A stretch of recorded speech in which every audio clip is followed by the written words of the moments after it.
Thea Stilton, MOUSEFORD Academy, SEA Turtle Rescue. Return to the beach. It was a peaceful summer night on Whale Island. A perfectly round moon surrounded by twinkling stars shone over Turtle Beach. Suddenly, there was a ripple of waves on the SEA, and two figures slowly emerged from the water. A ray from the moon illuminated the wet shells of two large sea turtles slowly making their way to shore. This was the beach where they had been born 25 years earlier. Now they had come back to lay their eggs. Once they'd found a good spot for their nests, the mama turtles dug deep holes and deposited their eggs. Then, as the darkness of night was replaced by the first light of dawn, they covered them carefully and headed back toward the sea.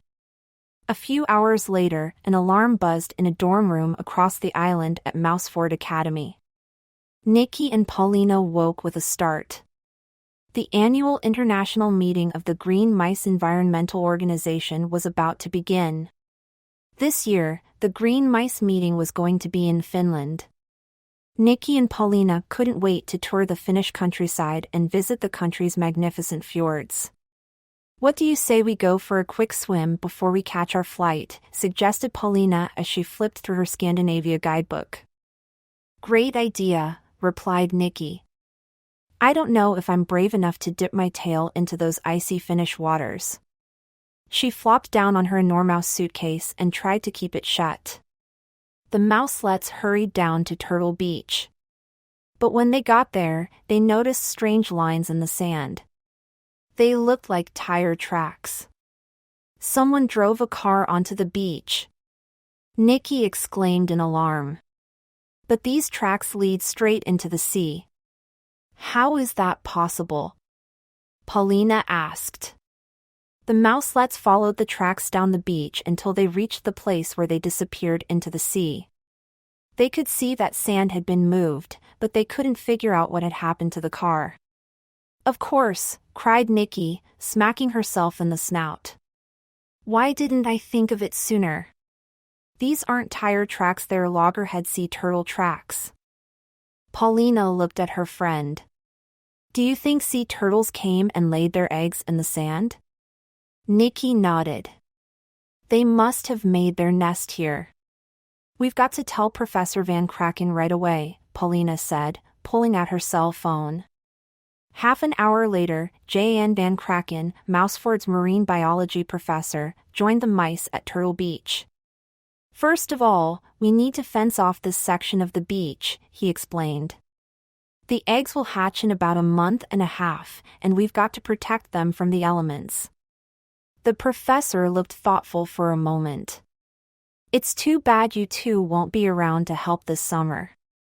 We'll need volunteers to care for the nest and check the temperature of the sand every day." Nikki and Paulina exchanged a look. "Professor, we can do it," Nikki said enthusiastically. "Are you sure?" "You'd have to cancel your trip to Finland," the professor said. The mouselets nodded. "We're lucky. We get to travel all the time," Paulina said.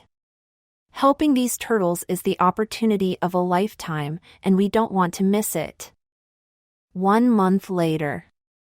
"There's no point debating it," declared Nikki. "Radarin's best documentary is definitely The Macaque in Love." "Yep, it's one of his most entertaining movies," admitted Paulina. "But what about One Spotted Shark?" "Well, that one's great, too." Nikki sighed. "I give up. It's impossible to decide which is the best. They're all amazing." Colette and Violet exchanged a smile. Nikki and Paulina took their documentaries very seriously. It was nice to see them so excited. The 4 mice were sitting in the first row of a large lecture hall. The school year was about to begin in a very memorable way. James Radarin, their favorite documentary filmmaker, would be teaching a class at MOUSEFORD Academy. Over the course of the semester, Radarin would share his secrets for making beautiful documentaries.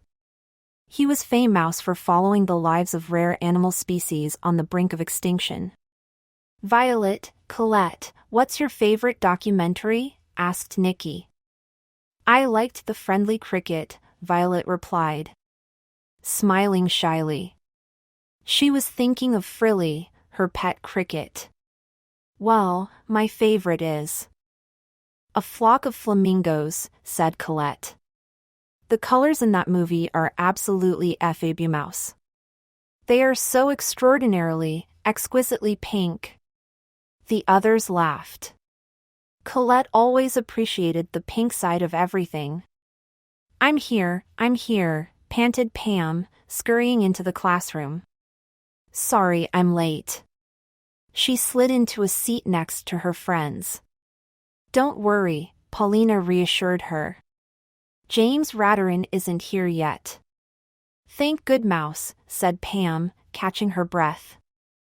I've had a really weird morning. Everywhere I went, I ran into the same rodent. He kept blocking my way and getting my paws in a pickle. Who was it? Asked Violet. I don't know, said Pam. Someone I've never seen before. A new student? Asked Paulina. I don't think so, Pam replied. He had video camera, and he was filming all over campus. Maybe he's a journalist who wants to interview James Ratterin, suggested Nikki. Could be, said Pam thoughtfully. As I was hurrying over here, I ran right into him. We both ended up tumbling on our tails. At that moment, the room exploded with applause. James Ratterin had just made his entrance. Behind him was the headmaster, Octavius de Mussis. Next to them was a young ratlet carrying a video camera. Rat-munching rattlesnakes, it's him. Pam cried. She could scarcely believe her eyes. The ratlet she'd been running into all morning was James Ratterin's assistant. A new friend. After a brief introduction from the headmaster, James Ratterin took the microphone and began squeaking. He told the students about the mysteries of nature and how they'd fascinated him since he was just a mooseling. He'd received his first video camera as a 12th birthday gift. It had immediately become his inseparable companion. When he grew up, he decided to study film. He wanted to show nature in all its glory by making wild animals the stars of his documentaries.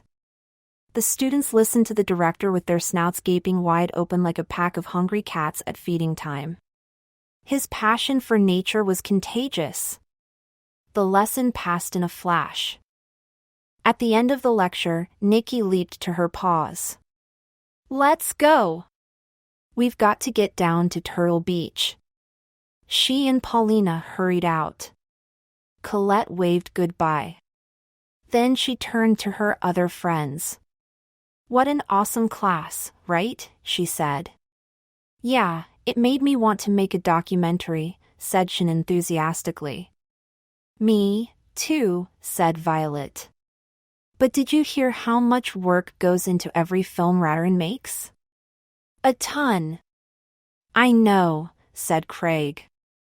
I thought all you had to do to film animals in their natural habitat was find a really good hiding spot, like behind a tree or something. You need a lot more than that, said Pam. You have to really understand animal habits and the environment. Plus, you need a lot of patience and really good assistance. Pam felt a tap on her shoulder. She turned and found herself snout to snout with Ratterin's assistant. Hi, I'm Mike, he began. Then he blushed. Redder than a golden hamster. I want to apologize for this morning. I was very rude. Pam smiled. I'm the one who should apologize, she said. I left without squeaking a word. I hope your video camera wasn't damaged. Don't worry, I didn't let it hit the ground. This one time in India, a macaque swiped it right out of my paws, and ever since then I've been extra careful, Mike said earnestly. Pam laughed. Mike chatted with the students for a few minutes. He told them his dream was to become a great documentary filmmaker like his boss, James Rattern. After studying for the past few years, Mike felt ready to make his first documentary, but he was looking for an original idea. Violet, Pam, and Colette exchanged a knowing look. "We might have the perfect subject for you," said Pam. "Come down to the beach with us. We've got 2 good friends you just have to meet. Nest nannies." After James Rattern's lesson, Nikki and Paulina hurried to the beach. For a few weeks now, they had been going down to check on the turtle's nest every day. "Good news, Paulina," said Nikki. "The temperature of the sand is the same." She jotted down a few notes. "This summer has gone by faster than a hamster on a wheel," said Paulina. "Just a few more days and the eggs will hatch." A sad expression flitted across her snout. "I'm going to miss all this." The 2 mouselets looked around. The sand glittered beneath the rays of the sun, and the only sound that broke the silence was the gentle lapping of the waves against the shore. Paulina closed her eyes and took a deep breath of the salty air.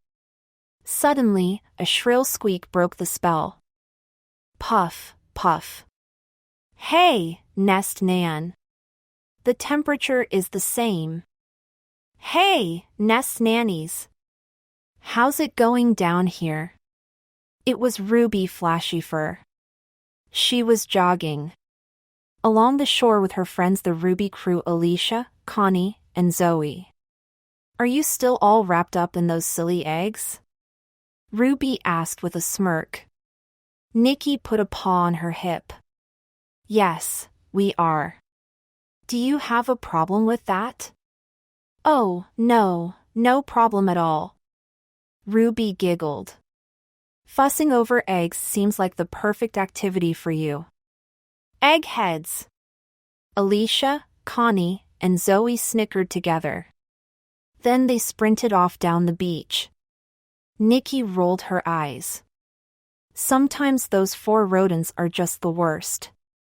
"You said it, sis," said Paulina. "But who cares?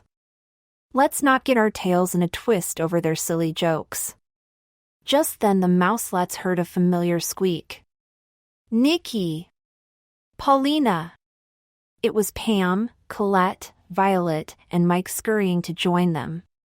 "Hey, mouselets," said Paulina in surprise. "What are you doing here? And what's the big rush?" "We came to give you some big news," Violet replied. "This is James Rattern's assistant, Mike. We've told him all about Turtle Nestor caring for the sea, and guess what?" Pamela interjected. "He wants to turn your loggerhead turtles into movie stars." The first interview. Mike, Nikki, and Paulina began discussing the project. Together they decided the film should have lots of general information about turtles, plus interviews with the rodents taking care of the nest. It would end with video of the eggs hatching. "This documentary will be a great way to spread the word about how important it is to protect endangered species," Paulina said. "As the green mice always say, nature needs you." After class the next day, Colette, Violet, and Mike climbed into Pam's Jeep and headed south. Their destination, Tide House, home of Professor Ian Van Kraken's laboratory. The marine biology professor was the first rodent Nikki and Paulina had turned to when they discovered the nest. Mike definitely wanted to interview him for the documentary. "Welcome, students," said the professor, ushering them into his lab. "I'm ready to answer your questions." Mike and the Thea sisters quickly prepared a small set. Then Mike turned on his video camera and began filming. "Professor Van Kraken," asked Colette, "would you tell us why your students' work is so important?"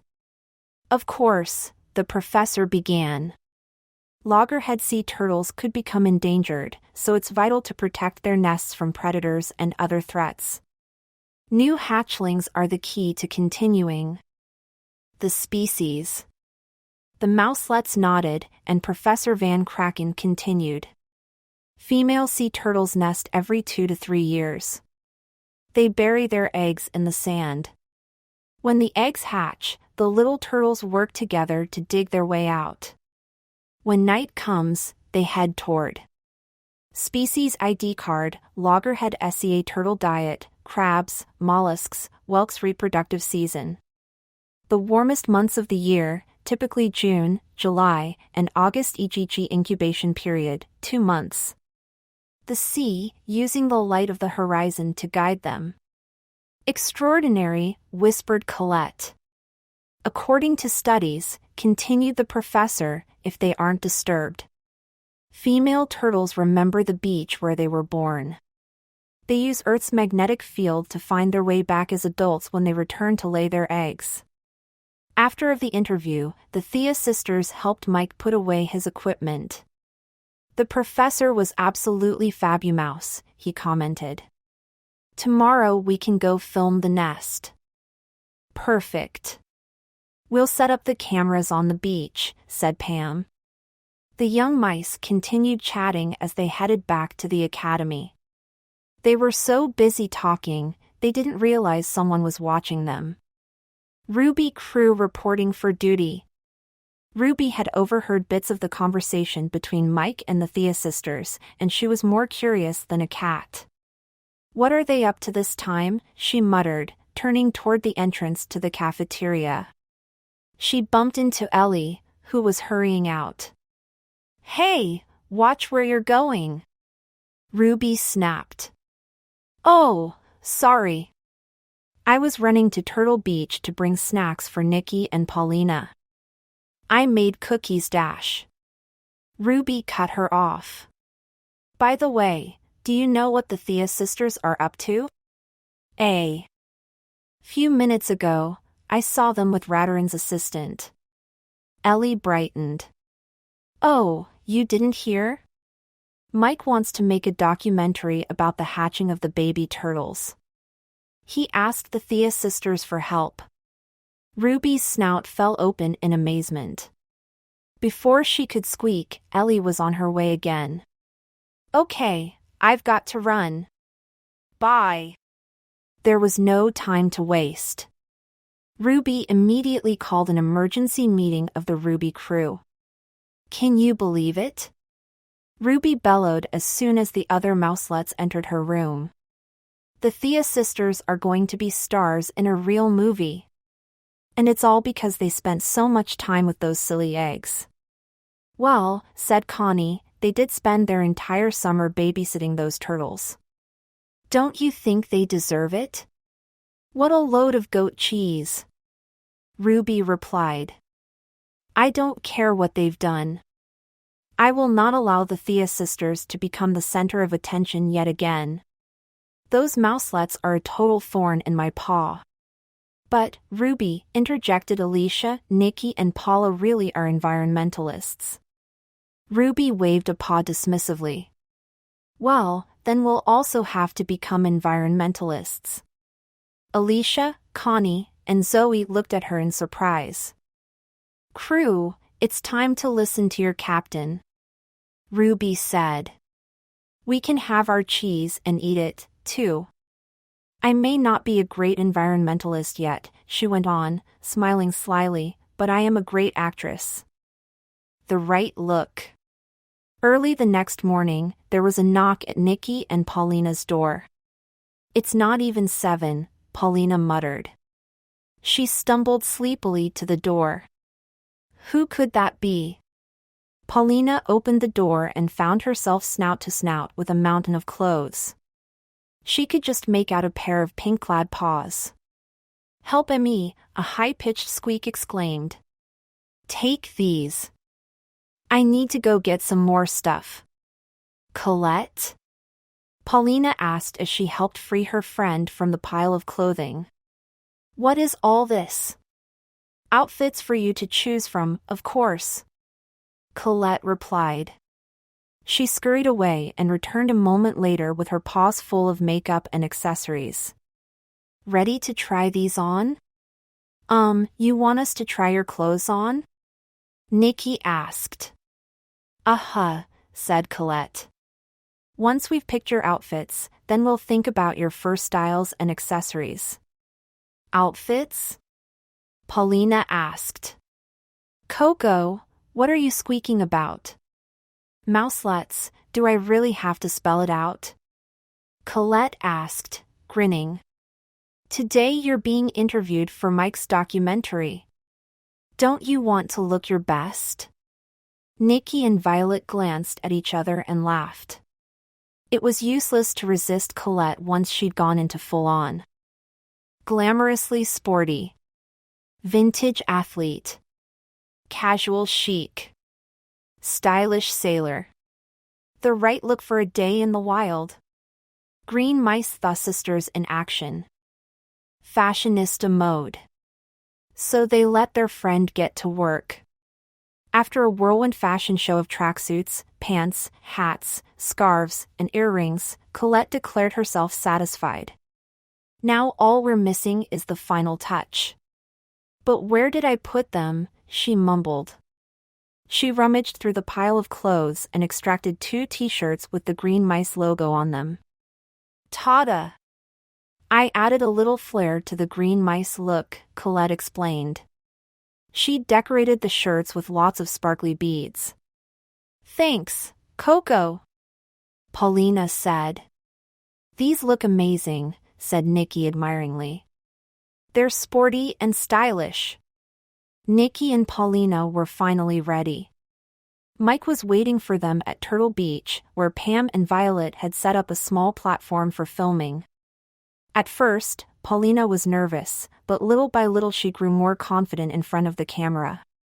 Based on the temperature and the type of sand on this beach, she began, we estimate that the little turtles will dig their way out. Wait! Pam cried. She was acting as the sound technician. I hear something. Violet cocked her snout, listening. I hear it, too. Someone is singing. For mouselets were approaching, singing at the top of their lungs. The golden dragonflies, that's our name. Protecting nature is our game.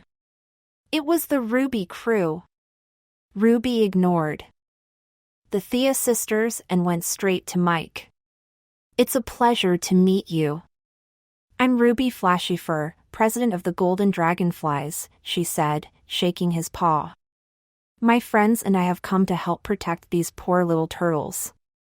The Golden Dragonflies? Asked Colette, bewildered. What's that?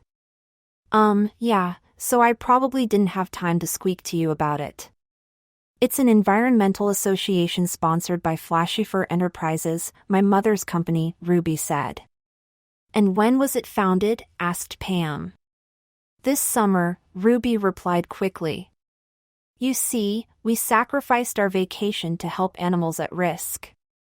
Nikki chewed her whiskers. She was suspicious of the golden dragonflies. Motives. Knowing Ruby, this was probably an act. But before she could squeak, her cell phone began ringing. Hello? Professor Van Kraken, what's going on? She asked. Of course. We'll be there right away. She hung up and turned to her friends. We've got to get to Tide House. It's an emergency. An emergency meeting. Over at the Marine Biology Laboratory, the Thea sisters found Professor Van Kraken, Ellie, and Tanya waiting for them. We've got a problem brewing offshore, said Tanya. An alarm just went off. There's invasive seaweed heading our way. What does that mean? Asked Colette. If winter is particularly warm, some species of seaweed will multiply excessively, the professor explained.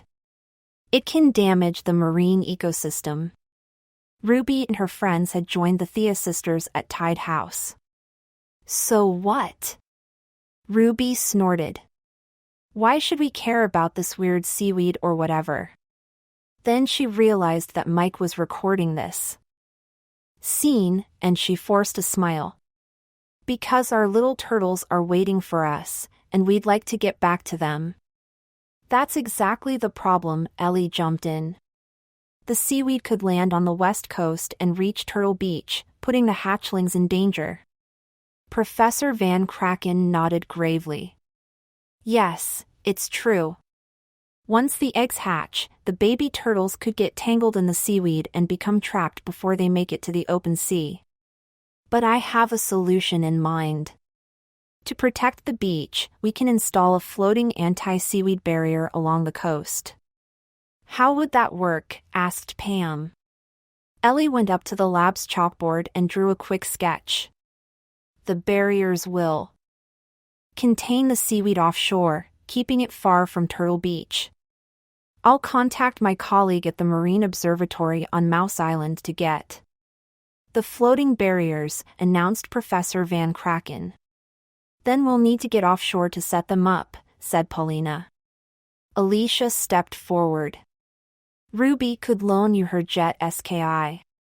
Thanks for the offer, Pam said as Ruby glared at Alicia, but we'll need something bigger to transport the barrier. There was a moment of silence while everyone thought it over.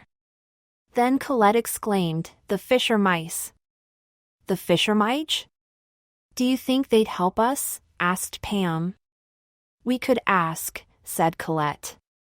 Let's go find Leopold Whale. The whale family was one of the biggest and oldest families on Whale Island. The Thea sisters didn't know Leopold well, but his sister, Midge, was the cook at MOUSEFORD and his brother Mercury was the island's male mouse. Colette was sure Leopold would help. The whales were devoted to the island. In fact, some rodents believed Whale Island was named after their family. We set sail. A few hours later, 2 fishing boats, the Cheddar I and the Cheddar II, were preparing to combat the seaweed invasion. At the port, the MOUSEFORD students scurried around, loading the barriers onto the boats. James Ratterin had joined them, assuring the rodents he would help in any way possible. Long ago, I made a documentary about an environmental threat like this one, explained the director. Maybe my experience could be useful. Okay, the barriers are all packed on board the fishing boats, said Ellie. Very good, declared Professor Van Kraken. Nikki, Mike, and I will go with the equipment on Cheddar I, while Mr. Ratterin and Paulina will sail on the Cheddar II. What about us? Asked Ruby, scurrying over. Who do we go with? You're going to stay here, Pam said hurriedly. You'll just get in the way. Get in the way? US, replied Ruby. She was outraged. Golden dragonflies, that's our name. Protecting nature is our if you want, interrupted Colette. You can come with us to Turtle Beach. Why? Asked Ruby. She was still offended. Professor Van Kraken wants us to transfer the nest to Seashell Beach to make sure the turtles stay safe, Colette explained. Ruby stared at her for a second. Then she shrugged. Okay, you go ahead. We'll be right over. As soon as Colette, Pam, and Violet were gone, Connie turned to Ruby. But seriously, do we have to help the Thea sisters move the nest? She asked in astonishment. Of course not, Ruby replied. Who cares about a bunch of turtles? I just want to be the star of the documentary. Let's follow Mike. And his video camera. And we don't need a shabby old fishing boat to do it. She pulled out her cell phone and dialed her personal assistant. Alan? Prepare the yacht. We set sail in 10 minutes. Operation Barrier. Cheddar II calling Cheddar I, do you hear me? Over! Paulina's squeak crackled over the walkie-talkie hooked to Nikki's belt. Her friend hurried to reply. Cheddar I here, we hear you loud and clear. Over! We are in position. Are you? Over! We just reached our position. We're about to install the barrier. Over and out! The two fishing boats had reached the open sea. Now the crews were preparing for the most delicate part of the mission, lowering the floating barrier. Mike set up his video camera's lens to take a panoramic shot. Suddenly, he heard the fluttering of wings. A second later, the head of a grumpy-looking seagull appeared on the viewfinder. It had settled on the rail right in front of him. "Aha!" yelled Mike in surprise, losing his grip on his precious video camera. It slipped through his paws. Luckily, Nikki was able to grab it. "I thought you said you two were inseparable?" joked Nikki, passing the video camera back to Mike. "Yeah, that bird almost made me jump out of my fur," said the ratlet, smiling sheepishly. The walkie-talkie crackled again. "Cheddar 2 to Cheddar I. We finished anchoring the barrier." "Over!" Nikki glanced at the stern and caught Leopold Whale's eye. The young fisher mouse nodded, letting her know that the mission was complete. Nikki hurried to respond to Paulina. "Cheddar I here. Mission accomplished for us, too." The two crews burst into applause. But their celebration was interrupted by a loud boom that didn't bode well for the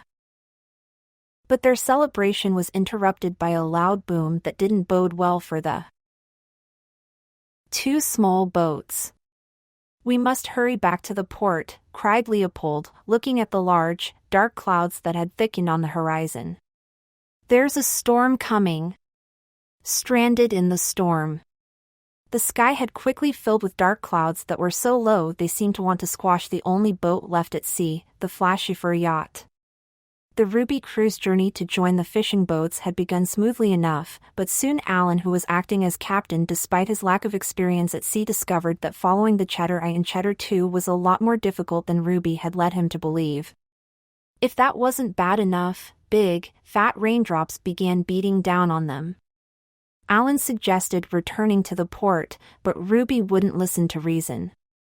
She ordered him to continue, and so they did. But as day gave way to night, Alan realized they were lost in the middle of the sea. "I'm sorry, Miss Ruby. No one heard the SOS I sent out over the radio," said Alan, joining the Ruby crew in the cabin. "So now what do we do?" asked Alicia. "As usual, Alan has let me down," Ruby said, sniffing with disdain. "I'll take command of the rudder and figure it out." Alicia, Connie, and Zoe left the cabin. They looked at one another miserably. "Mouselets, we're in more trouble than a mouse at a cat convention." "Ruby doesn't know anything about navigation," blurted Connie. Zoe gazed at the waves crashing over the surface of the sea. "We're going to have to spend the night in the middle of this storm." She sighed. "Unless, we could try calling someone from the academy." "But Ruby will never let us," exclaimed Alicia. "Then it'll have to be our little secret," said Connie as she took out her cell phone to call Ellie. Hopefully she and the Thea sisters could help. A rough return. As they were transferring the sea turtle eggs to Seashell Beach, Violet, Colette, and Pam realized a storm was brewing. They hurried to shelter the nest. They'd seen Nikki and Paulina complete this task so many times they knew just what to do. While Colette and Violet stretched and fastened a weatherproof tarp over the nest, Pam dug a drainage ditch in the sand to collect the rainwater in a spot far from the nest. That way, the nest would stay as dry as possible. When the nest was secure, Colette, Pam, and Violet hurried to the port to meet the fishing boats as they returned. Nikki and Paulina came ashore, but their friends barely had a chance to squeak hello before Ellie scurried onto the pier, out of breath. "Hurry!" she exclaimed. "We have to go back out." "Ellie, what are you talking about?" "There's a storm coming," said Paulina. "We can't go back out there. It's too dangerous." "Yeah, that's definitely not a good idea," added Nikki, shaking the water out of her fur. Don't worry about the turtles, Colette put in. We sheltered the nest and dash. Ellie interrupted her. Mouselets, you don't understand. There's no time to lose. The Ruby crew took the Flashiver's yacht out to meet you, and now they're lost at sea. The mouselets quickly scurried back onto the Cheddar Eye. I'm coming, too, said Professor Van Kraken. This could be dangerous. I've done a rescue like this before. Follow my lead. Will we need special equipment to reach them? Nikki asked. The professor nodded. We can't bring the Cheddar Eye too close to them in this weather. The sea is so choppy, the two boats could crash into each other. We'll have to use a small lifeboat to reach them. The rain was beating down nonstop. The Cheddar Eye went out at top speed, bouncing over the rough sea. We've picked up an SOS. They must be close, shouted Pam as lightning tore through the sky. I see them, cried Violet, pointing at the yacht, which was tossing and turning on enormous waves. The Mouselets and Professor Van Kraken left Leopold on board the Cheddar Eye and set off on the lifeboat. A few minutes later, they pulled up next to the anchored yacht. The Thea sisters reached for their classmates' paws and helped bring the Ruby crew to safety. We can come back for the yacht after the storm, the professor told Ruby. Well, thanks for the help, said Ruby, even if we were doing just fine by ourselves. Once the Ruby crew and Alan were. There they are. Here we are. Help! Safely on board the lifeboat, the Mouselets made sure everyone was wearing a life jacket. Are you okay? Nikki asked Zoe as she helped her fasten her jacket. Yes, thanks, we're all fine, responded the Mouselet. I've never been so happy to see you in my life. A nest to protect. As soon as they'd returned to MOUSEFORD, the Thea sisters, Mike, Professor Van Kraken, James Ratterin, and the other students met in the Lizard Lounge. Everyone was worn out from the rescue, but the storm was still raging and this was not the moment to rest. We did good work this evening, James Ratterin began. Thanks to the floating barrier, the seaweed won't reach the beach. At those words, the students all cheered. The nest was safe. Wait a second, everyone, the professor exclaimed. I love your enthusiasm. But our work is not yet done. The eggs could hatch any moment now. The little turtles take at least 2 days to reach the surface. We should take turns keeping an eye on the nest during this delicate period. Paulina and I can take the first shift tonight, Nikki volunteered. Craig stood up. You and Paulina have already done enough today. You should rest for a bit. Craig's right, said Shin. You go catch some Z's. We'll take care of the nest. Thanks, Ratlets, said Nikki gratefully. While the others figured out a schedule of shifts to check the beach, Paulina went to the window. Let's hope the weather improves. This storm could be a catastrophe for the hatchlings. Nikki put a paw around her friend. Don't worry, Paulina. I know our turtles can do it. Operation Nest Watch. Protect the nest from predators. Monitor the temperature of the sand. Keep an eye on the weather. Schedule of shifts. Wednesday. Night, Ellie, Ryder. Thursday. Day, Ron, Tanya. Night, Shin, Craig. A bitter surprise. 2 days later, a warm golden light filtered through the shutters of Nikki, Violet, and Paulina's room, waking them from a deep sleep. Finally, a beautiful day of sunshine, exclaimed Paulina, jumping out of bed and throwing open the window. Thank good mouse. I don't think I could stand another gloomy day. Me neither, Violet agreed. Especially since the first turtles might be born tonight, said Nikki, rolling over. She rubbed her eyes and looked at the alarm clock on her nightstand. I know our turn doesn't begin until 8, but I want to do a quick check of the beach. Let's call the others. I was just thinking the same thing, replied Paulina, but I bet Colette and Pam are still sleeping. Just then Nikki's cell phone emitted a beep. Beep. From Colette. Pam and I are up. What do you say? We go over to the beach, winky face. It was a message from Colette. Their friends had had the same idea. Nikki, Violet, and Paulina threw on some clothes and hurried to meet the other mouselets. Together they headed down to the beach. But when they arrived, the Thea sisters found a bitter surprise waiting for them. Moldy brie on a baguette, exclaimed Pam, wide-eyed with shock. What happened? The mouselets couldn't believe the sight before them. The beach was completely covered by debris washed in from the sea. Craig and Shin ran to meet them. Mouselets, I'm so glad you're here, said Craig. Last night there was an enormous sea storm. We did what we could to protect the nest, said Shin, but as you can see, the beach is in terrible condition. So what do we do? Asked Paulina. She was discouraged. Broken logs, heaps of seaweed, branches, and other debris from the sea storm cluttered the shoreline. There was no way newborn sea turtles would be able to cross the beach safely. It was just too big a mess. Maybe if we get right to work, we can clean it up a bit, Violet suggested.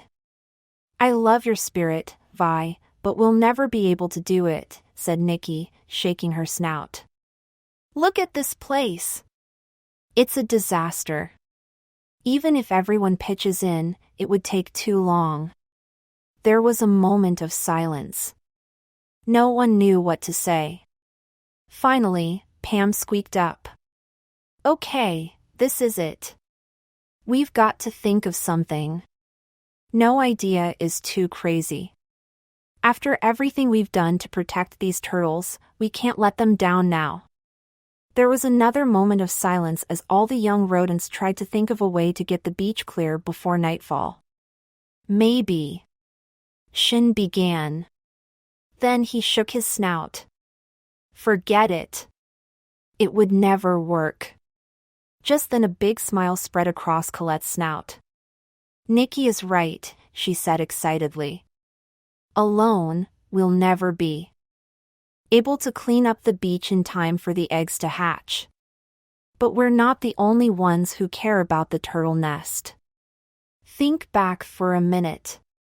A few days ago, when we first learned about the seaweed emergency, all we had to do was ask the fisher mice. They immediately agreed to help us with the floating barrier. That's true, reflected Shin. So let's try to get as many rodents involved as we can. We can ask everyone on the island to help, Colette replied. Thea sisters calling. The Thea sisters, Craig, and Shin immediately returned to MOUSEFORD, where they told their friends about the sea storm and Colette's idea. But how can we get out word that we need everyone to help? Asked Mike. Simple, responded Pam. Let's make flyers. Great idea, Pam, said Paulina. I'll also post it on the school blog. She opened her laptop and began typing furiously.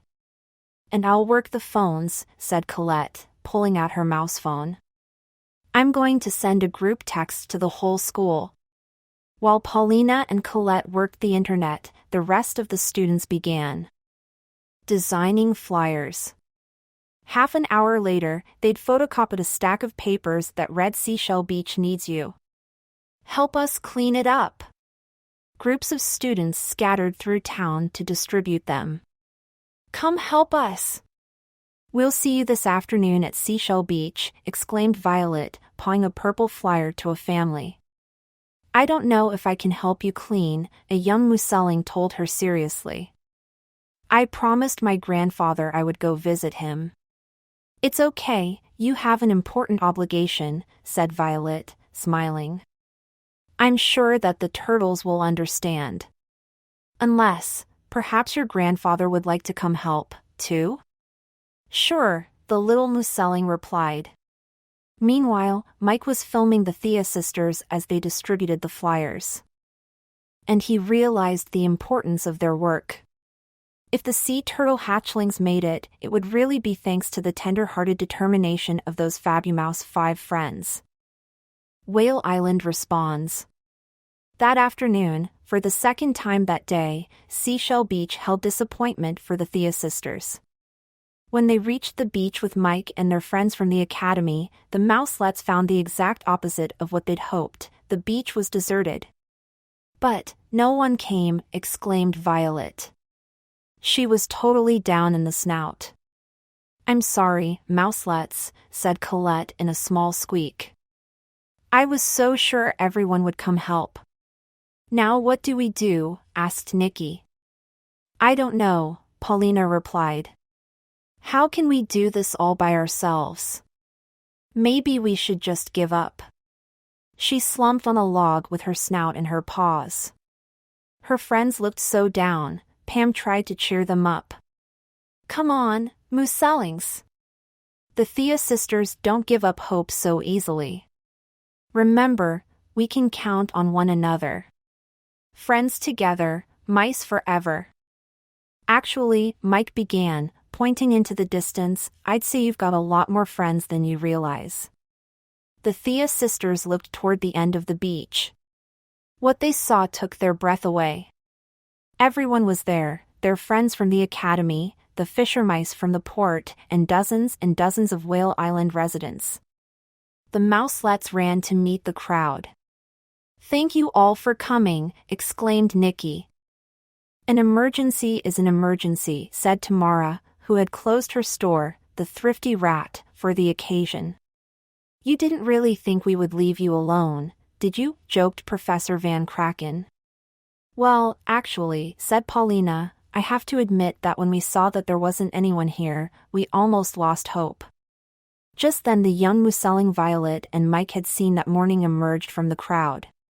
Did you see, miss? He asked sweetly. I came to clean the beach for the little turtles, and I brought my grandfather.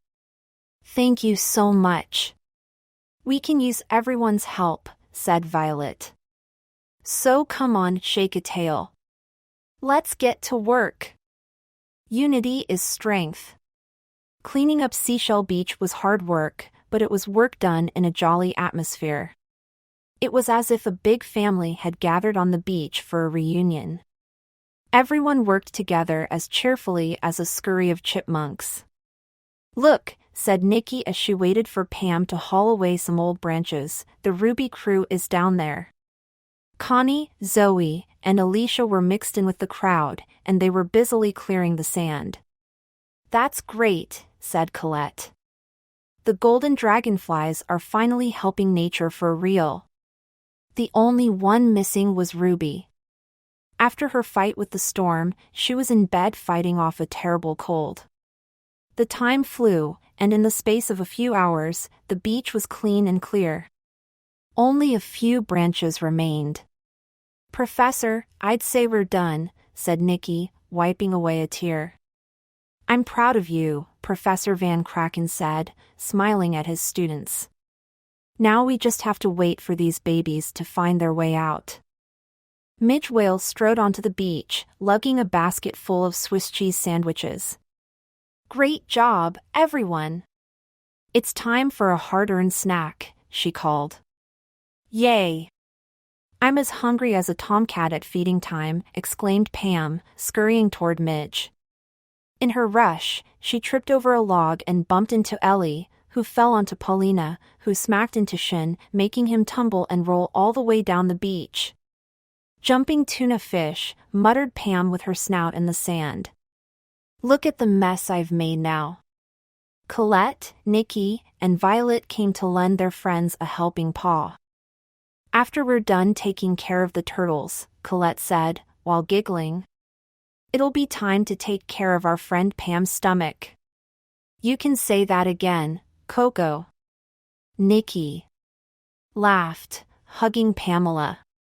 Are you ready for that sandwich? You bet. Pam replied happily. Welcome, turtles. That night, the Thea sisters, Professor Van Kraken, James Ratterin, and Mike all stayed on Seashell Beach waiting for the first turtles to appear. The little group brought blankets, thermoses of hot tea, and more sandwiches. They camped in a spot not far from the nest. There, in silence, everyone watched the sky, which was speckled with thousands of twinkling stars. The young rodents didn't turn on their flashlights because the artificial light might confuse the turtles and make them lose their way. Look! The sand is moving! Paulina suddenly whispered. Everyone slowly and silently moved closer to the nest.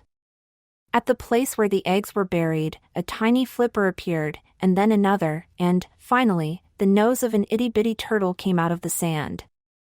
Very slowly, other turtles emerged. The group of spectators watched them scuttle toward the shore one after another.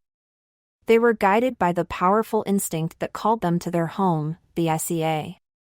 The Thea sisters and their friends were overcome with awe at the incredible sight before them. Welcome, little ones, whispered Mike as he filmed the brood. James Ratterin put a paw on his shoulder. You're doing a great job, Mike.